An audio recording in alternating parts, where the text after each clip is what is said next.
Fala galerinha, tudo bem com vocês? Chave do Enem no ar. Vamos ter uma aula um pouco diferente hoje, a gente está pensando em algumas novidades para que você possa, apreciar um pouco mais esse momento. Então, vem comigo, Geografia no ar, sem demoras, aula assim, ó, tiro certeiro para você entender, compreender a temática de hoje. E qual a temática de hoje? Vem comigo aqui, trocando de tela. Hoje vamos falar sobre hidrografia. Você sabe, primeiro ano, que lá no seu material, na sua apostila, e nós seguimos a sua apostila, nossa aula aqui é para complementar aquilo que você já tem na sua escola, que seu professor de geografia ou de outro componente curricular trabalha, mas comigo, geografia, você vai rever esse conteúdo. Então, vem comigo, vamos falar sobre água. Já que estamos no Chave do Enem, deixa eu dar algumas dicas para vocês. O conteúdo água é muito cobrado dentro da geografia, principalmente quando nos referimos a meio ambiente. O que é importante você, para o Enem, saber, além do conteúdo básico, bacias hidrográficas, águas oceânicas, águas subterrâneas, é muito importante saber que o Enem cobra de você uma resolução de problemas. Então hoje nós vamos trabalhar os conteúdos, mas pega a dica aqui comigo. É muito importante você saber que a água como recurso é um elemento fundamental para o desenvolvimento da sociedade. E a água como recurso vem se tornando cada vez mais escassa. Lembrando que quando eu me refiro à água como recurso, é aquela água disponível para a utilização do homem, seja para a agricultura, a agropecuária, que aliás é o setor que mais consome água, fica ali bem claro, e o material de vocês traz bem explicado esse ponto, seja para a indústria ou para o consumo residencial e comercial. E como nós vivemos hoje numa sociedade que enfrenta mudanças climáticas, o primeiro problema é a transferência da água pela alteração dos regimes de chuva. A água não acaba, mas a distribuição da água é irregular. Ela é concentrada em alguns pontos do nosso planeta e escassa em outros pontos do nosso planeta. Outro ponto importante também é, além da distribuição, pensarmos a qualidade dos recursos hídricos. As atividades antrópicas, as atividades desenvolvidas pelo homem em todos os setores, acabam sobrecarregando os cursos d'água com poluentes. A adição química de elementos que degradam a qualidade dessa água, provocando também um elevado custo para o tratamento e posterior uso dessa água. Então, nem sempre o problema de uma região é a falta d'água, por uma alteração de chuvas, de ritmos climáticos, mas é a presença de uma água que não pode ser diretamente utilizada. Uma água que precisa ser tratada e há sim um custo para isso. E quando eu falo do sistema produtivo, estou falando de uma economia que deveria ser circular, todos os elementos circulam dentro dela, mas na aula de hoje temos uma aula só para isso. A água tem um custo que deve ser considerado na produção. Então, sim, água escassa e água poluída aumenta o preço do alimento, aumenta o preço daquele produto industrializado. A tua calça jeans, já parou para pensar que a tua calça jeans, uma calça simples, ela consome cerca de 1.000 litros d'água para ser produzida? Quando eu falo de carne, então, passa de 17 mil litros d'água. Então é muito importante, pensando em Enem, estudar e ver essas questões do problema e da potencial solução para a questão hídrica. Pegou as dicas do Enem? Vem comigo agora que a gente vai direto ali explicando a resolução do seu simulado. Eu vou das questões, 8 até 15. Vem comigo, bora lá, rapidamente, porque eu quero que você aproveite seu tempo para estudar outros conteúdos também. A primeira questão, é do Instituto Federal do Tocantins e sobre água superficial. Lembrando que as águas superficiais representam uma pequena porção de toda a água no nosso planeta. Outro ponto importante para o Enem. Então ali, ela pede para que você julgue as afirmativas. Eu não vou ficar aqui lendo com você, você já leu, já fez o simulado? Então vamos colocar a resposta e vamos discutir. Essa é uma mudança que a gente está colocando aqui no Chave do Enem, para a gente ir direto ao ponto e não ficar perdendo tempo com leituras. Muito bem. Nessa questão, se você marcou a D, parabéns, você acertou. estavam corretas apenas 1 e 2. Vem comigo então entender por que a 3 não estava correta sobre águas superficiais, tá? Na superfície terrestre, águas superficiais. Interpretação, ponto importante também no Enem. Bom, a 3, vamos direto na 3 ali. Apesar das crises hídricas mundiais e do desejo dos países que sofrem com a falta de água doce, a dessalinização da água do mar ainda não é possível de ser realizada no mundo. Vamos lá. Dessalinização. Você já sabe que é um processo que existe. Existem filtros de osmose inversa, filtros, né, específicos para essa finalidade, que são capazes de retirar o excesso de sal da água, principalmente dos mares, e transformar essa água numa água, né, de certa potabilidade, ou que alcança a potabilidade. Potabilidade é a característica físico-química da água disponível para o nosso consumo, ok? É possível. Portanto, ali, a resposta, né, a afirmação 3 fala que não é possível. Sim, é possível. Talvez não seja plausível e nem viável em grande escala, mas é possível. Dica para o Enem. Uma das questões, de vez em quando, que aparece, vai falar justamente do país que mais usa. Qual é? Israel. Parte da água usada na agricultura israelense, lembrando que Israel produz muito em estufas, em áreas fechadas, Israel, clima desértico, né? Pouca água disponível naturalmente. Uma parte dessa água usada na agricultura vem da dessalinização, mas é um país de pequeno território, próximo, né? Ou seja, por ser de pequena extensão territorial, próximo ao mar Mediterrâneo, que possibilita uma dessalinização a um custo mais acessível. O que se discute hoje é como poder popularizar a técnica, quando eu popularizo se torna mais barato, e vender a técnica de dessalinização para o uso massivo. Pegou a dica? Vem comigo então para a questão número 9 da UniOeste sobre recursos hídricos, ciclo hidrológico, geografia política da água, assinale a afirmativa correta. Lembra da explicação, a dica do Enem ali no começo? Geopolítica da água. Isso é mais cobrado no Enem do que o conteúdo mesmo em si técnico. Bom, nessa questão a correta é a E. A impermeabilização e a compactação dos solos reduzem a infiltração da água das chuvas e promovem aumento do escoamento superficial, podendo desencadear inundações, enchentes e alagamentos. Isso estava fácil, né, quando nós compactamos o solo ou usamos o solo impermeabilizando-o com concreto, asfalto, enfim, materiais de origem humana, a infiltração diminui. E quando chove, o que vai acontecer com essa água? Ela tem que ir para algum lugar. O caminho natural da água é parte dela infiltrar no solo, vai passar entre os poros do solo. Lembra de solo? No nono ano você estudou isso e esse ano a gente já fez uma revisão sobre solos, né? Então o solo ele é poroso, tem grãozinhos e entre um espaço e outro eu tenho por onde a água vai permear. Eu tenho ar, gases guardados no solo e quando chove, né, por esse espaço também a permeabilização, passagem da água.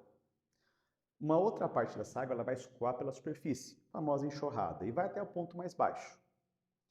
E uma outra parte que fica ali vai evaporar. Se eu impossibilito que a água permeie no solo, que ela entre no solo, o caminho mais simples depois desse é escoar. Então eu vou aumentar o volume que vai escorrer pela superfície. E, consequentemente, eu vou jogar no ponto mais baixo do relevo mais água do que o normal. E é daí que surge, né, as grandes enchentes nas áreas urbanas, porque foram impermeabilizadas. Pegaram aqui o motivo? Vem comigo então, vamos para a questão número 10. Opa, correntes marítimas. Federal do Rio Grande do Norte. Está lá na sua apostilinha, né? Depois do ciclo hidrológico, a gente falou sobre mares, as características dos mares, salinidade dos mares. Falamos também dos movimentos, ondas, marés. Daqui a pouco vem uma questão de maré. E aqui, corrente marítima. Por que é tão importante estudar as correntes marítimas? Porque elas influenciam diretamente na dinâmica climática das áreas onde elas chegam ou por onde elas passam. Lembrando que nós temos dois tipos de correntes marítimas. As correntes quentes, que saem, né? Vamos pegar ali. Corrente quente, tá vendo ali do Golfo? Tá vendo do Golfo lá em cima? Ela sai perto da linha do Equador e vai em direção ao polo, nesse caso, Polo Norte. E aqui, né, ao sul, desse lado aqui, mais ao sul, do lado Pacífico da América do Sul, nós temos a corrente de Humboldt. Dá uma olhadinha na setinha. Ela sai de próximo do Polo Sul e vai em direção ao norte. Então, as correntes quentes surgem na região equatorial e vão em direção aos polos. As correntes frias, processo contrário, surgem das regiões próximas aos polos, minha mão está fora aqui, né, do enquadramento, e vão em direção ao Equador, carregando água, né, ou conduzindo a água na temperatura próxima de onde saiu. O que isso implica? Implica que onde as correntes marítimas quentes atuam, a evaporação de água será maior e a temperatura média da superfície também será maior. Onde as correntes marítimas frias atuam, a evaporação será menor. A temperatura também tende a ser um pouco menor, mas, sobretudo, a quantidade de chuvas vai diminuir. Um dos principais motivos, não é o único, um dos principais motivos da existência de desertos é justamente a ocorrência das correntes marítimas frias atingindo aquela região. Por exemplo, o Atacama aqui na América do Sul. É claro que, além das correntes marítimas, as montanhas, as barreiras orográficas também configuram, né, um fator de desertificação. Mas pegaram a ideia de correntes marítimas? Duas correntes são muito importantes nas provas de vestibulares e do Enem. Estão aqui na tela de vocês. A corrente quente do Golfo, que nasce ali no Golfo do México, lá no Mar das Antilhas, no Mar do Caribe, e vai atravessando o Atlântico no sentido sudoeste, nordeste, e chega até o Mar do Norte, até próximo ao Oceano Glacial, passando ali pela costa das Ilhas Britânicas, da Grã-Bretanha. Outra corrente muito comum de aparecer no Enem é a corrente de Humboldt, que se origina ali na região polar antártica, já ia errando ali, hein? Não confunda, região antártica polar, e passa pela costa pacífica da América do Sul. Inclusive incide com muita força próximo ao Chile. É uma das correntes que torna a região do Chile semiárida e provoca também a desertificação no Atacama. Outro ponto importante da corrente de Humboldt é que ela ajuda na pesca, porque quando ela ressurge, essa água fria, mais densa, né, ela está no fundo, ela ressurge, ela leva minerais para a água superficial, que estão no fundo do mar, aumenta a piscicultura, aumenta a quantidade de piscicultura, não, aumenta a espécie de peixes disponíveis para a pesca. Outro ponto importante que faltou falar da corrente do Golfo é que quando essa água passa pela região norte da Europa, que climaticamente, olha ali, climaticamente é uma região próxima ao polo, seria uma região fria, ok? Seria uma região fria. Vai permitir que o inverno não seja tão rigoroso. Vai manter, por exemplo, o Oceano Atlântico ali, parte do Mar do Norte, descongelado mesmo no inverno rigoroso. Inclusive, segundo alguns autores, é justamente a corrente do Golfo que permite que a Grã-Bretanha ainda exista. Sem ela, provavelmente o inverno seria muito mais rigoroso, provocando impactos econômicos. Pegou a ideia? Então aqui, a resposta dada aqui, né, é a influência delas. A correta é Golfo quente ameniza rigor climático do inverno na porção ocidental da Europa. Se fosse a corrente de Humboldt, teria que estar lá que ela é fria, tá? E que ela diminui a incidência de chuvas, e não a friagem. Friagem é a entrada da massa de ar polar atlântica que vem do sul, inclusive passa ali pelo extremo sul da América do Sul, entra pelo Rio Grande do Sul, Santa Catarina, Paraná, depois se espalha São Paulo, Mato Grosso do Sul, Mato Grosso, até chegar na Amazônia, que, portanto, não é influência da corrente de Humboldt. Pegou a ideia? Vem comigo então, questão número 11. Marés. Esse é um conteúdo que você estuda desde pequeno, desde muito pequeno, né? Inclusive o sexto ano aprende isso e vocês revisam isso. Então nós sabemos que todo corpo no universo tem uma massa gravitacional, tem uma força gravitacional, tem massa e isso gera uma força gravitacional. E a força gravitacional é proporcional à massa, beleza? Então nós temos o sistema Sol, Terra e Lua. 3 corpos celestes com forças gravitacionais diferentes. O Sol tem a maior força, a Lua a menor força, mas possuem forças gravitacionais. A Terra, ela também tem sua força gravitacional e ela interage com as forças gravitacionais de todos os planetas, mas sobretudo da nossa estrela, que é o Sol, e do nosso satélite, que é a Lua. A Terra ela não é atraída, mas a massa líquida que cobre o nosso planeta, os oceanos, que cobrem 70% do nosso planeta, sofre a interferência dessa força gravitacional externa. E é por isso que as águas são horas atraídas e horas menos atraídas pela gravidade do Sol e da Lua. Aqui na imagem mostra a primeira, a imagem aqui da esquerda, a imagem ali da esquerda mostra o seguinte: quando a Lua e o Sol estão alinhados, a gravidade, a força ali será somada. Então a maré será mais sentida onde está alinhada. E a outra região onde não está alinhado será a maré baixa. Tá? Vai ser mais forte a maré alta. Quando a Lua e o Sol não estão alinhados, nem na Lua nova, nem na Lua cheia, nós vamos ter a maré alta, só que ela vai ter uma menor força. Mas nós vamos ter também essa maré. Então a maré vai depender da posição da Lua em relação à Terra e o Sol. Sobre isso, a resposta correta, a maré morta é aquela que ocorre quando da Lua quarto minguante, pois os efeitos da maré do Sol e da Lua tendem a se anular. Perceba que a segunda imagem ali, a maré está até alta, só que a maré alta e a maré baixa são de poucas diferença. Nós vamos chamar de maré morta, porque a força gravitacional ali, tá vendo ali os vetores? Anulam. Então, a distribuição da água não vai ser tão interferida. Pegou aqui a ideia? Lá na tua apostilinha, dá uma olhada, porque você vai ter cada etapa das marés para poder rever. Ok? Vem comigo então. 12ª questão. Nós queremos ter um chave de Enem agora, assim, olha, direto, certeiro para você mandar bem, sem perder tempo aqui lendo questões. Águas subterrâneas. Isso aqui é da FUVEST, inclusive, hein? FUVEST. Quer fazer Enem? Faz teste da FUVEST, porque FUVEST ainda, bate mais pesado e você chega preparado para qualquer vestibular.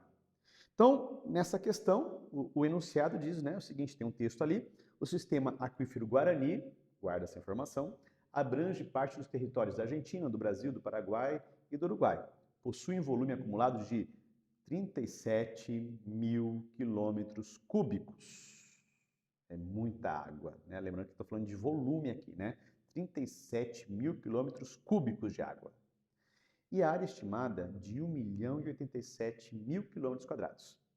Na parte brasileira, estende-se por 8 estados: Goiás, Mato Grosso do Sul, Minas Gerais, São Paulo, vou pular ali, eu gosto mais da ordem aqui, Paraná, Santa Catarina e Rio Grande do Sul. Ou seja, pega o centro-sul do Brasil, praticamente todo. É um dos aquíferos mais importantes. Nós sabemos hoje que é o segundo mais volumoso da Terra. Até pouco tempo atrás, inclusive quando eu estudei ali nos anos 90, era o maior aquífero, falava-se muito sobre ele, sobre geopolítica. Afinal de contas, quem domina o território por onde passa o aquífero Guarani tem muita água disponível. Guarda essa informação que é importante para o Enem. Aquífero, reserva d'água, estratégia geopolítica. Beleza? Bom, vamos lá. Então, sobre o aquífero e seus usos para atividades humanas, é correto afirmar que a resposta correta é a A. Ocorrem em formações geológicas que contêm água em quantidades significativas que se movimentam no seu interior em condições naturais, permitindo seu uso para abastecimento público e instâncias turísticas de águas minerais e termais. Essa é a definição de aquífero. Mas deixa eu falar um pouquinho mais sobre o aquífero Guarani. Hoje, o aquífero Guarani, né, sabemos que é o segundo maior do mundo, ele está numa das regiões onde há uma grande concentração populacional, industrial e de agropecuária. A discussão hoje que pode aparecer no Enem para você é sobre os potenciais perigos de poluição desse aquífero. Afinal de contas, nas bordas, né, onde termina o aquífero, é a região que nós chamamos de recarga. É onde a água da chuva vai infiltrar para poder recarregar esse aquífero. E nessas regiões de bordas de recarga, nós temos indústrias e temos grandes áreas que são extensivamente utilizadas para a agricultura, onde há aplicação de defensivos agrícolas. A discussão é: o tratamento dado ao efluente industrial é suficiente para não poluir o solo e, consequentemente, o lençol freático? E, consequentemente, o aquífero Guarani também? Será que os agroquímicos que usamos, todos estão sendo usados de maneira correta? Todos são aqueles aprovados pela Agência Nacional de Vigilância Sanitária? Ou será que tem alguma coisa lá ilegal sendo usado que pode prejudicar a qualidade da água?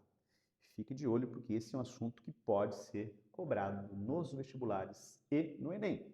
Mas aqui é a definiçãozinha de aquífero. Falando em aquífero, vamos falar agora do maior aquífero que nós temos, né? E vai numerar os dois aqui. Olha lá, questão 13 da Unicentro.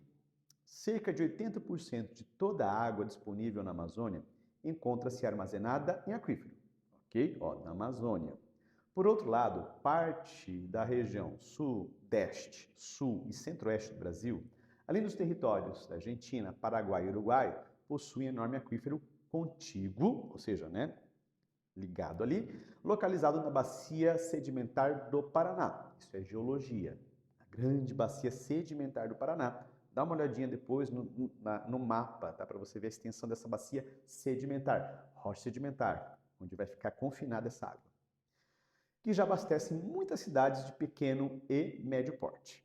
Então, a pergunta aqui é até fácil, direta. Quais são esses dois aquíferos? Estou me referindo aos dois maiores aquíferos que nós temos conhecidos, né? Lembrando que até agora é conhecido. O primeiro aquífero está na Amazônia e o segundo aquífero é justamente o Guarani. Tem que saber, tá? Porque ele é o mais falado, ele é o mais discutido, então esse você tem mais tempo ali de conhecimento. Mas qual é o aquífero da região amazônica? É o Alter do Chão. Sim, nós temos uma grande quantidade de água localizada abaixo da bacia amazônica. É um volume de água, meus queridos, que abasteceria a humanidade por séculos. Então é legal, vamos pegar essa água? Não. Essa água é uma grande reserva, é uma grande riqueza que nós temos no nosso subsolo. E ela pode e deve ser usada de maneira responsável.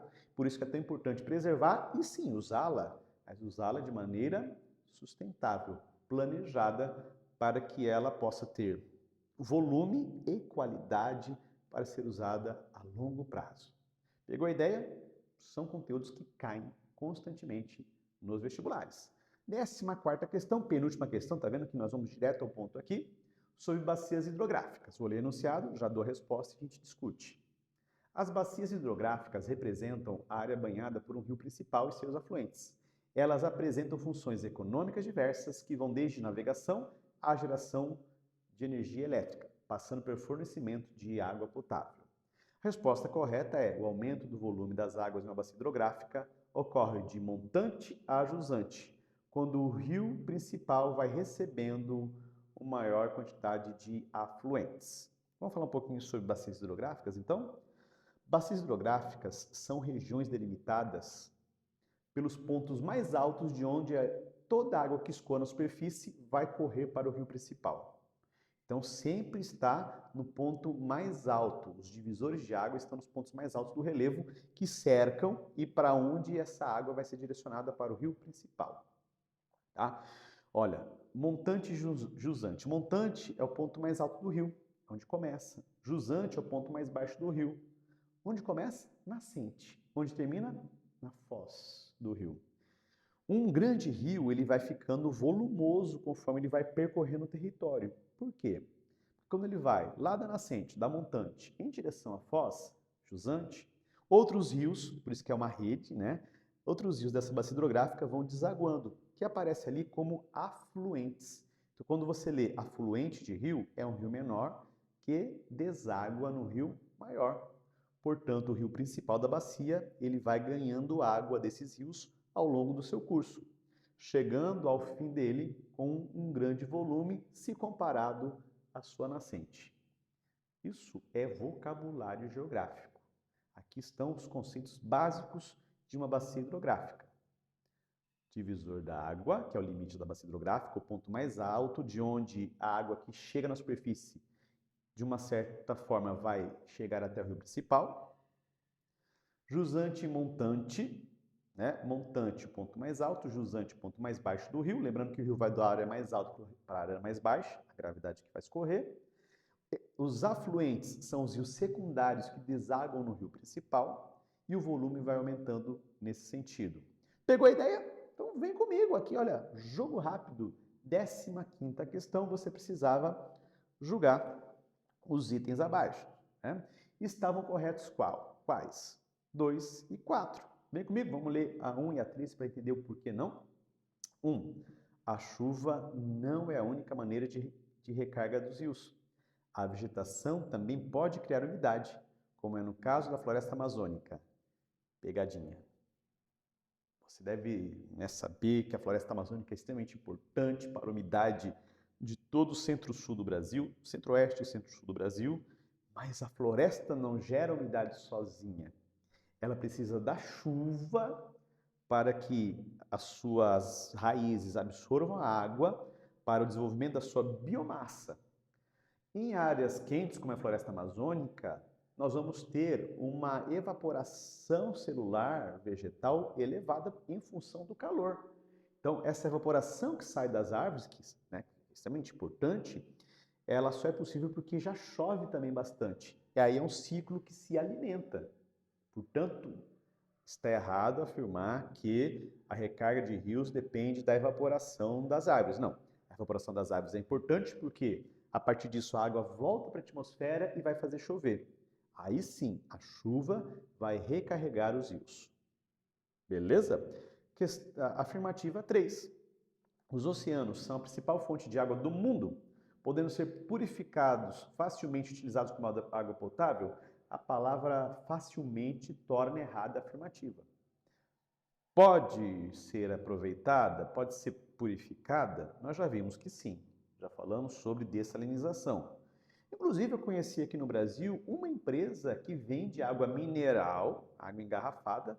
Não, prefiro não usar água engarrafada para evitar o uso do plástico, mas enfim, né? Mas conheci uma empresa que ela busca água em alto mar, dessaliniza e depois vende como água doce mineralizada. Mas a palavrinha facilmente, dica de prova. Quando tem um termo absoluto, totalmente, facilmente, completamente, duvide da afirmativa. Tá? Então, essa palavrinha torna errada a afirmação e estão corretas, então, a 2 e a 4. Né? Bacia hidrográfica delimitada por toda a área que drena um conjunto de rios que desagam no canal principal. É uma síntese do que eu acabei de explicar da questão anterior. E 4, a água é um recurso renovável, né? Tem um ciclo, embora haja pouca disponibilidade de água potável no mundo. Potável porque muda-se o ritmo da chuva e também em função, né, da poluição hídrica que pode provocar a escassez de água disponível para o nosso uso. E aí, gostaram, entenderam? Nós fizemos assim, ó, questões de maneira pontual, trazendo mais o conteúdo e as dicas do vestibular. Espero que você tenha gostado e vejo vocês no nosso próximo Chave do Enem de Geografia. Mas não vá embora, porque depois de mim tem Yuri com História. Vamos à questão 1 a 7 com o professor Yuri. Fechou o primeiro ano? Um forte abraço e tchau!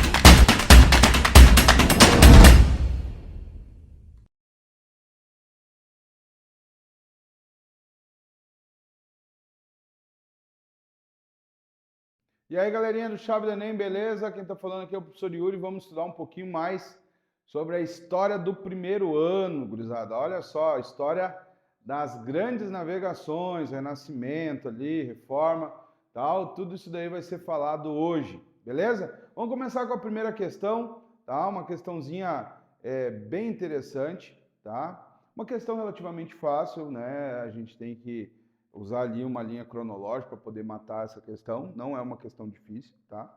Então, olha só, na Europa, o nascimento do mundo moderno foi marcado por uma profunda transformação cultural, científica e social que mudou a sociedade e a maneira com que vivemos até os dias de hoje, tá? Afirmativa, tá tudo certo. Assinale a alternativa que apresente somente acontecimentos da Idade Moderna. Então, na verdade, sim, gurizada, é uma questão fácil, porque tu só tem que saber o que aconteceu na Idade Moderna. O que aconteceu na Idade Média e o que aconteceu na Idade Moderna, tá? Então, eu sei que vocês estão saindo ali da Idade Média, tu tem que determinar na tua cabeça, bom, isso aqui é medieval, isso aqui é moderno, tá? Então, vamos lá. A, as invasões bárbaras, né? A queda do Império Romano do Ocidente e o nascimento e o renascimento cultural. A B, a formação do feudalismo e as cruzadas e as grandes navegações, né? Aqui é uma alternativa que vai juntar dois momentos, né? Isso é normal nesse tipo de questão. C, a formação da monarquia nacional, a chegada da Índia, a chegada às Índias e a pandemia da peste negra. E D, as grandes navegações, o renascimento cultural e as reformas religiosas, tá? Gurizada, essa daqui é daquela que tu tem que olhar pro olho da questão assim e tome, né? Marcar, acerta e não pode errar. Essa daqui é uma questão que não dá para errar. Se tu errar essa daqui, aí é problemático, tá? Então, a alternativa correta é a alternativa D, né? Grandes navegações, renascimento cultural e as reformas religiosas. Reformas religiosas, tudo isso daí aconteceu ao mesmo tempo, tá? E um detalhe interessante é que foram em lugares diferentes, mas foi praticamente ao mesmo tempo. Então, muitas vezes a gente estuda isso de forma separada, mas são eventos que meio que se relacionaram, certo? Naquele mesmo momento, só que em lugares diferentes, beleza? Vamos lá então passar para a próxima. Quando a frota de Cabral chegou ao Brasil, os portugueses já dispunham de uma larga experiência em conquistas e colonizações, né? Basta saber que esse processo das grandes navegações começou com o achamento, a tomada do Brasil, tá? Nós tínhamos já antes dele, né, o Bartolomeu Dias, né, nós tínhamos Duarte Pacheco, nós tivemos também Vasco da Gama, todos eles foram navegadores que já navegaram antes de Cabral, certo? Então eles já tinham uma certa experiência. Tá? Sobre a expansão portuguesa, é correto afirmar que o domínio português das rotas mercantis no Oriente colocou o Brasil, nos primeiros anos, em uma posição secundária para o Estado português. Tá? Aí a gente tem que lembrar que o Brasil teve o achamento, né, a conquista, depois nós tivemos um período de 30 anos, que é o período de pré-colonização, e depois começa o processo de colonização. Isso daí é extremamente importante lembrar. B, o Tratado de Tordesilhas foi o tratado que interessava apenas aos portugueses e espanhóis, porque em suas determinações não atingiam outros países. Tá? E C, a estrutura política consolidada na colônia a partir das instituições das capitanias hereditárias eram semelhantes ao modelo metropolitano de governo. E D, o regime sobre assuntos fiscais e estímulos econômicos a serem concedidos aos portugueses estabelecidos no Brasil tinham por objetivo o fortalecimento das capitanias hereditárias, tá? Essa daqui, gurizada, é uma questão que é relativamente fácil também, porque se tu for ver o domínio dos portugueses, tá? O domínio dos portugueses estava ligado principalmente às Índias no primeiro momento. É o que eu falei, eu dei aquela deixadinha ali, né? Só para ver se vocês estavam atentos. Mas de 1500 a 1530, nós passamos por um período de pré-colonização do Brasil. Tá? O Brasil não foi colonizado, nós tivemos ali as expedições de guarda-costa, foi deixado aqui algumas pessoas para aprender a língua, para aprender a cultura indígena, mas efetivamente o Brasil começa a ser colonizado apenas em 1530. Por isso que nós temos aí o chamado período pré-colonial do Brasil. Beleza? Vamos para a próxima? Estão preparados? Vamos lá então para a próxima. Os séculos 15 e 16, quando se vão desmoronando as estruturas socioeconômicas da Idade Média perante o novo imperativos da época moderna, constituem um momento chave na história florestal de toda a Europa Ocidental. Eu me lembro que essa questão caiu no Enem e foi um boom naquela época lá. Abre-se genericamente um longo período de crise florestal. E aí todo mundo ficou, ai meu pai, o que é crise florestal? O que é crise florestal? E ficaram naquela ideia, era uma coisa assim que não era tão difícil, mas o pessoal meio que apavorou. Que se manifesta com a cuidade, aí deve ser equidade, talvez, dos países onde mais se desenvolveu as atividades industriais e comerciais. As necessidades dos produtos lenhosos, aqui lascou, porque o pessoal disse, meu pai, o que é lenhoso? Eu digo, gente, pensa, lenhoso vem do quê? De madeira, né? Aí o pessoal apavorou. Aumentam drasticamente com o crescimento do consumo nos mercados urbanos e nas regiões onde progridem a metalurgia, a construção naval, além da sua utilização na vida cotidiana de toda a população. Eu me lembro que quando saiu essa questão foi um negócio muito louco. Qual acontecimento do período contribuiu diretamente para o agravamento da situação descrita? A. O processo de expansão marítima. B. A eclosão do renascimento cultural. C. A concretização da centralização política. D. O movimento de reforma religiosa. E E. A manutenção do sistema feudal. Agora eu pergunto para vocês, o que precisava se fazer para o pessoal entender que lenhoso tem a ver com madeira? O que dessa questão aí trabalha com madeira? Aí tu diz, professor, nada. Como nada, meu querido? Olha aqui, de que era feito os navios naquela época, tá? Para fazer uma caravela, uma nau espanhola, era um galeão espanhol, desculpa, eu falei nau geralmente os portugueses que usavam.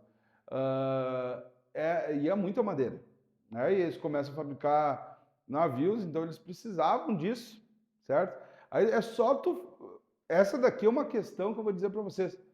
Não é difícil, mas o pessoal errou porque apavorou. Lenhoso, o que é lenhoso?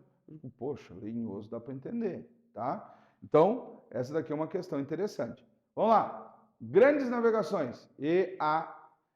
Expressão usada a expressão usada para se falar da exploração do Oceano Atlântico, feita de maneira pioneira por Portugal e Espanha ao longo do século XV e do século XVI. Os pioneiros foram o pioneirismo foi resultado de condições políticas, comerciais e geográficas específicas desse país. Né? Para você ter uma ideia, tu tem a Espanha, né? E praticamente dentro da Espanha tem Portugal. E Portugal só faz praticamente fronteira com a Espanha e com o Atlântico. Né? É como se fosse um C invertido com Portugal aqui, né? E então a única opção que Portugal tinha era a fronteira com a Espanha ou o mar, né? Então era necessário navegar. Então, entre as consequências das grandes navegações estão, tá? Vamos lá. A. O domínio espanhol nos oceanos Atlântico e Pacífico e a imposição de condições políticas, comerciais e geográficas específicas para as colônias. B. A colonização da Antártida, será que já nesse período aí? E a descoberta do território desabitados do hemisfério sul, como a Oceania. Beleza. C. A assinatura do Tratado de Madrid e a disputa pelas ilhas do Pacífico, travada entre Portugal e Espanha. E D. O avanço da Inglaterra sobre os territórios conquistados pelos portugueses, a Guerra dos 100 Anos. A gente já estudou isso. E E. A assinatura do Tratado de Tordesilhas e a chegada dos portugueses no território do atual Brasil, tá? Vamos lá, então, a questão correta, essa daí não tem também erro, tem que ir na E, tá? O Tratado de Tordesilhas foi a divisão do mundo a ser conquistado entre portugueses e espanhóis. Até o pessoal dizia, né, que os outros países diziam que queriam saber onde é que estava o atestado de Adão para dizer que o mundo a ser conhecido estava entre Portugal e Espanha. Tá? E aí depois, franceses, holandeses, ingleses acabam fazendo também as suas grandes navegações, né? Os ingleses acabam tomando aquela região que hoje é os Estados Unidos, né? As 13 colônias ali. Os franceses andaram aqui pelo Brasil, imagina tentar tomar Copacabana, imagina o Brasil sem Copacabana, falando francês, não ia dar, né? Não rola, né? Não rola. E os holandeses tomaram todo o Nordeste ali, açucareiro, por um tempo ali na União Ibérica, beleza? Vamos lá então. Eita, essa daqui é grande. Leia o excerto para responder a questão, tá? Vamos lá.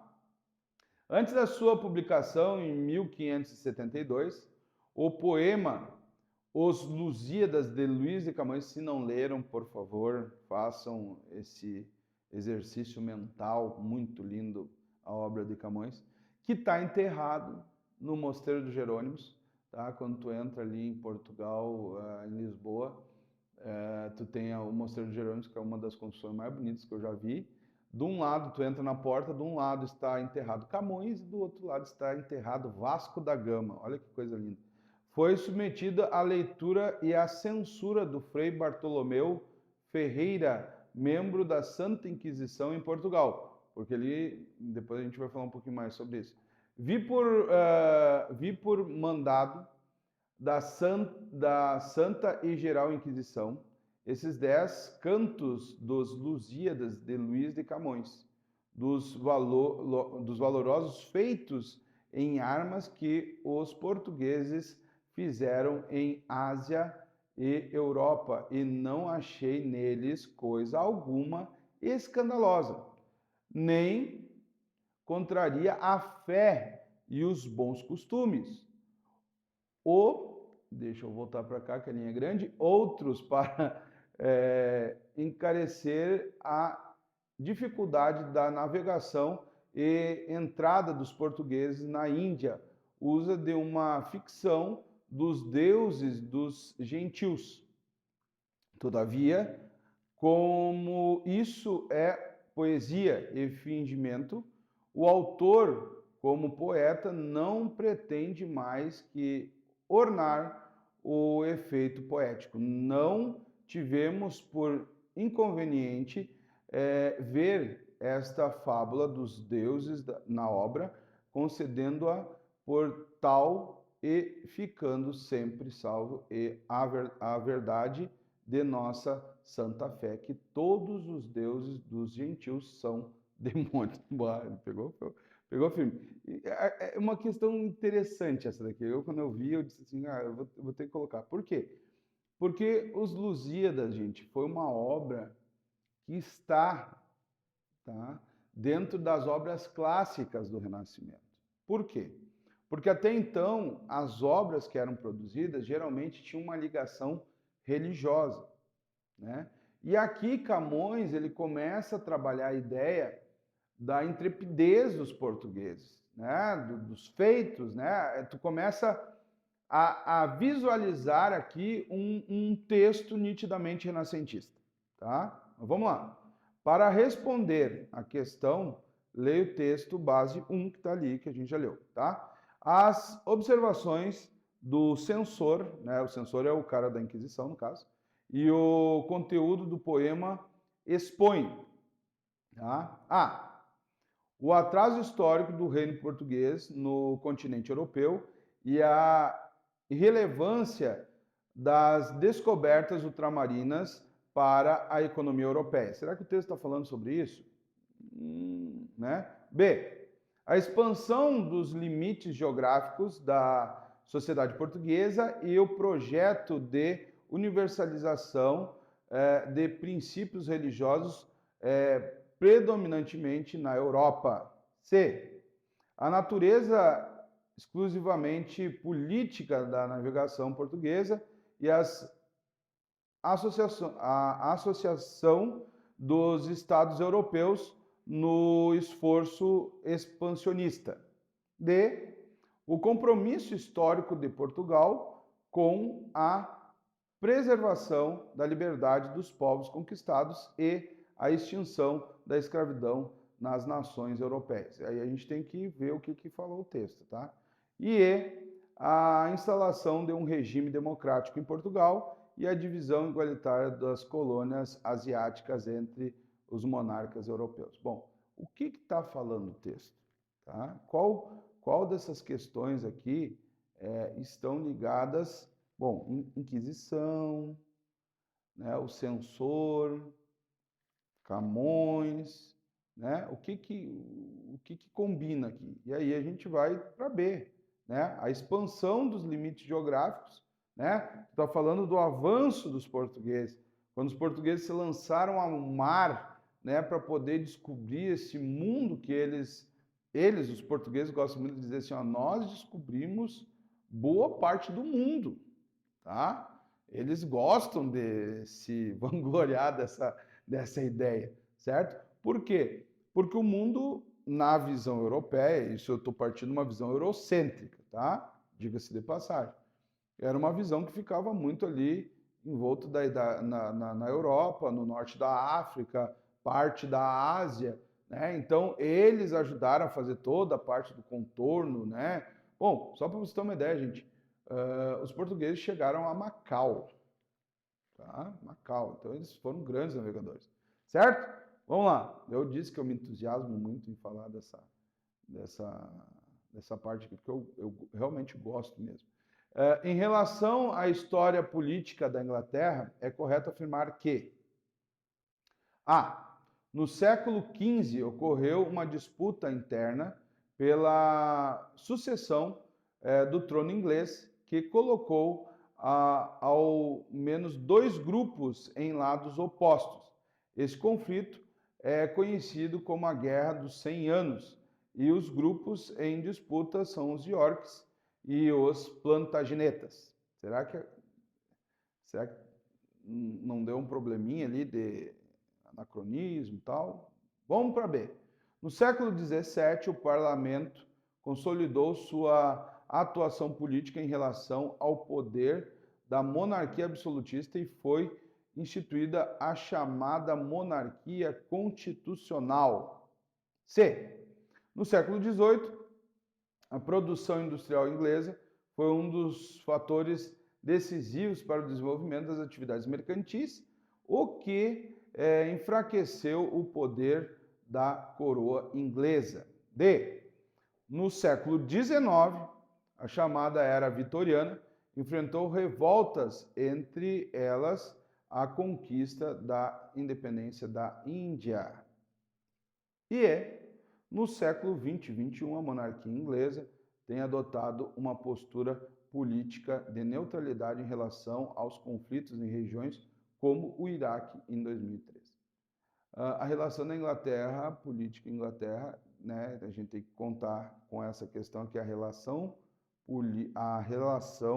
política da Inglaterra, é correto afirmar que, né, e aí a gente vai colocar no século XVII, o parlamento é a consolidação da sua atuação política em relação ao poder monárquico absolutista. Uma coisa que é interessante é que a Inglaterra, gurizada, foi a primeira nação, tá, pelo menos na Europa, a adotar um sistema de parlamentarismo. Tá? Isso foi o grande diferencial. Enquanto os outros países estavam adotando um absolutismo, né, eles já tinham a adoção do parlamentarismo. Certo? Vamos para a próxima? Aí essa imagem, não sei se deu para ficar bem claro para vocês, né? Mas observe a imagem, que é uma parte da gravura de Luís XIV, como imperador romano, praticamente, tá? De Charles Perrault, deve ser. O meu francês não é aquelas coisas. 1670, tá? A imagem associada à França do Luís, da França do século XVII, a Roma Antiga. Então vamos lá, o que ele queria com isso daí, né? Recorrendo à figura típica como símbolo de poder, conquista e grandiosidade. B. Ironizando a insistência do monarca em se apresentar como um continuador da tradição clássica.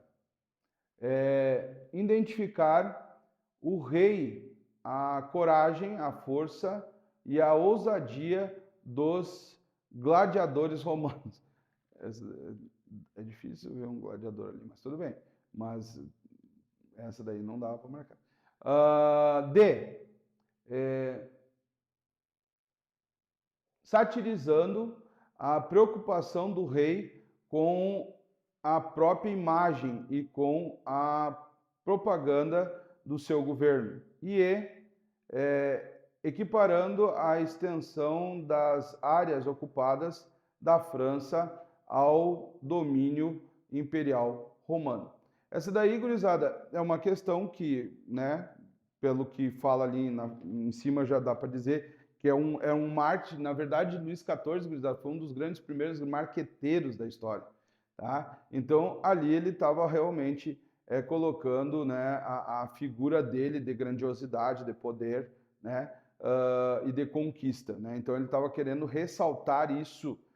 Então, a alternativa correta é a A. Tá? Essa daí é uma questão que eu já vi em muitas provas. Tá? Se não com esse desenho, com coisas parecidas com esse desenho. Tá? E ficamos por aqui. Tá? Então, nós queremos que vocês entendam o seguinte: as grandes navegações mudou a configuração do mundo, né? Dentro de uma perspectiva eurocêntrica.